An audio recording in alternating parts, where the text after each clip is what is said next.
ഒരു ചെറിയ introduction scene കാണിക്കുന്നു, എന്നിട്ട് ഒരു ചെറുപ്പക്കാലം കാണിക്കുന്നു, പിന്നീട് നാച്ചുറൽ സ്റ്റാർ നാനിയുടെ ക്യാരക്ടറെ സൂര്യനെ ഇൻട്രൊഡ്യൂസ് ചെയ്യാണ്, എന്നിട്ട് നായിക പ്രിയങ്ക മോഹന്റെ ക്യാരക്ടറായ ചാരുലതനെ കാണിക്കുന്നു, എന്നിട്ട് ഫൈനലി SJ സൂര്യയുടെ ക്യാരക്ടറായ ദയാനന്ദിനെയും ഇൻട്രൊഡ്യൂസ് ചെയ്യാണ്.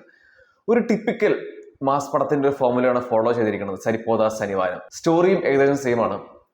വിവേക് അത്രയ എൻ്റെ ഒരു ഫേവറേറ്റ് ഡയറക്ടർ കൂടെയാണ്. ആളാണ് ഈ സിനിമ സംവിധാനം ചെയ്തിരിക്കുന്നത്. ഇതുവരെയുള്ള വിവേകിന്റെ 3 സിനിമകളും എൻ്റെ പേഴ്സണൽ ഫേവറേറ്റ് കൂടെയാണ്. ബ്രോച്ചെ ബരവരൂര, മെന്റൽ മതിലോ, ആൻടൈ സുന്ദരാനിക്ക്, ഈ 3ഉം ഹൈ ക്ലാസ് എന്റർടൈനേഴ്സ് തന്നെയായിരുന്നു. അത്രയും രസമായിട്ടാണ് വിവേക് ഈ 3 സിനിമകൾ എഴുതിയിരിക്കുന്നത്. ഈ 3 സിനിമകൾ ഞാൻ നിങ്ങൾക്ക് റെക്കമെൻഡ് കൂടി ചെയ്യണം, ഈ 3 കാണുക. പക്ഷെ ഇവിടെ ഒരു ട്വിസ്റ്റ് ഉണ്ട്. ഈ ഒരു സിനിമ എഴുതിയിരിക്കുന്നത് വിവേക് അത്രയല്ല, BS രോഹിത്താണ്. BS രോഹിത്തിന്റെ റൈറ്റിംഗ് ആണെങ്കിലും ഫസ്റ്റ് ഹാഫ് കിടിലായിരുന്നു. അത്രയും അടിപൊളിയായിട്ടാണ് എലിവേഷൻ സീൻസും ഫേസ് ഓഫ് സീൻസും ക്യാരക്ടേഴ്സിനെ എഴുതിയിരിക്കുന്നത്. നമുക്ക് ഇതിലെ ഓരോ മൊമെന്റ്സും ഫസ്റ്റ് ഹാഫിൽ നമുക്ക് വളരെയധികം നമുക്ക് ഫീൽ ചെയ്യും.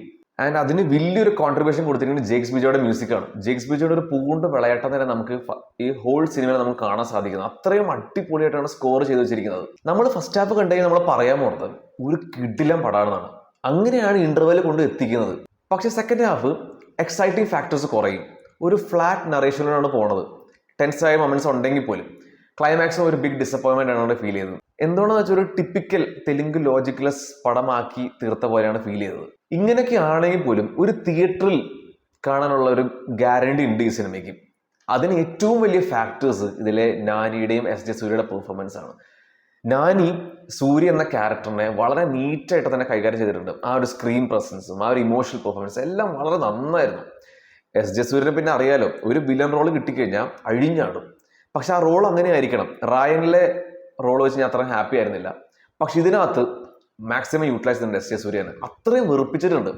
മെയിൻലി സെക്കൻഡ് പാർട്ട് കൊണ്ടുപോകുന്നത് SJ സൂര്യയുടെ ആ ഒരു ക്യാരക്ടറും പെർഫോമൻസും മാത്രമാണ്. പിന്നെ P സായ്കുമാർ, അഭിരാമി അച്ഛനമ്മ വേഷത്തിൽ വളരെ നന്നായിരുന്നു.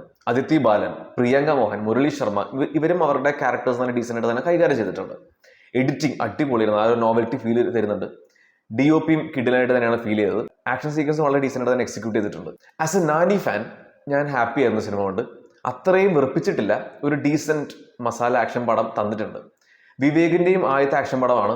നന്നായിട്ട് തന്നെ എക്സിക്യൂട്ട് ചെയ്തിട്ടുണ്ട്. ആകെ റൈറ്റിംഗിന്റെ ഒരു ഫോൾട്ട് മാത്രമേ കണ്ടുള്ളൂ. ഏതായാലും ഒരു വട്ടം തിയേറ്ററിൽ എൻജോയ് ചെയ്യാനുള്ള സിനിമ തന്നെയാണ് സരിപ്പോത ശനിവാരം.